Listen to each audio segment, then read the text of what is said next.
Gofet. Mal khana gafa. Biyyi keenya biyyi Itoophiyaa biyya nagaa fi jaalalaan beekamtuudha. Akkasumas biyya sabaa fi sablammoonni baay'een danda'uun waliif na'uun keessa jiraachaa turanii fi keessas jiraachaa jiranidha.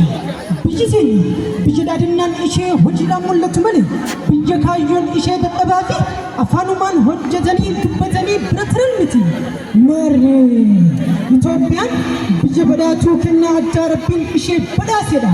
Itoophiyaan biyya uumamaan badhaase uummanni halkanii fi guyyaa jaalala isheetiif Dubaay irraa, Ameerikaa irraa, Kaanaadaa irraa, Awustiraaliyaa irraa itti deddeebi'ee ishee daawwatudha. Laga Abbaay beektu laata? Ejjem laga Abbaay lakkosoo hin taane badhaasa Rabbiin biyya keenyaaf laateedha. Hidhaa haaromsaa jechuunis ni beekama. Akkana bishaan kunoo fi bu'aa maalii nu qaba?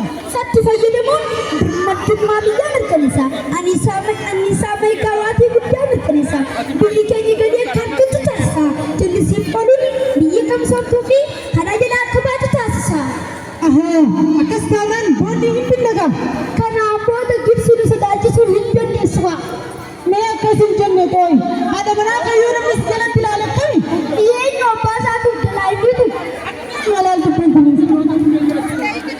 Osuma moortuu kan horii hoora jedhan. Kun amma ijaarsa isaa tubatee fulbaana kanaan eebbisaaf dhiyaatee jira. Ishoo yaa Rabbi galata kee.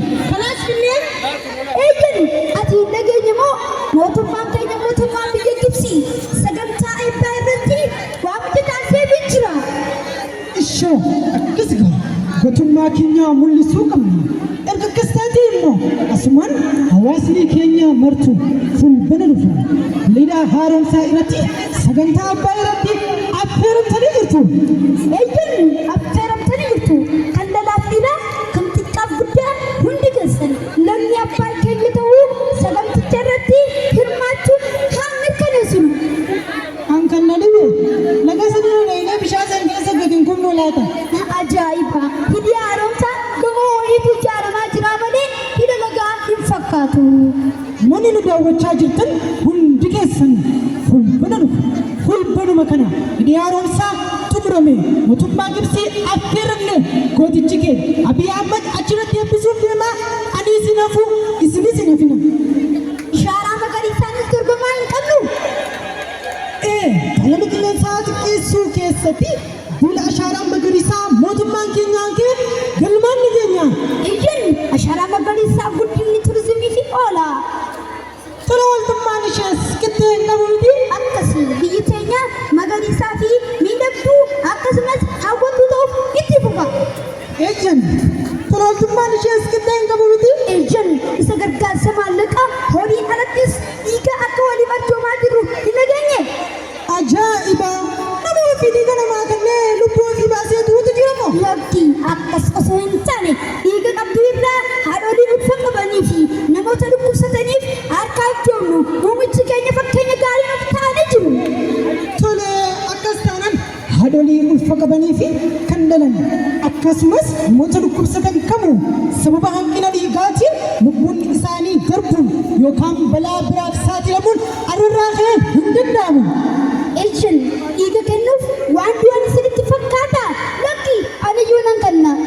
Bara akkasuma aniyyuu kennuu fi dooktarri dhibee narraa fuudhu. Isinoo lammiin keenya baraaruuf dhiiga hin arjoomtanii. Egaa kanaan booda biyyi teenya Itoophiyaan kadhattuu osoo hin taane kadhatamtuudha.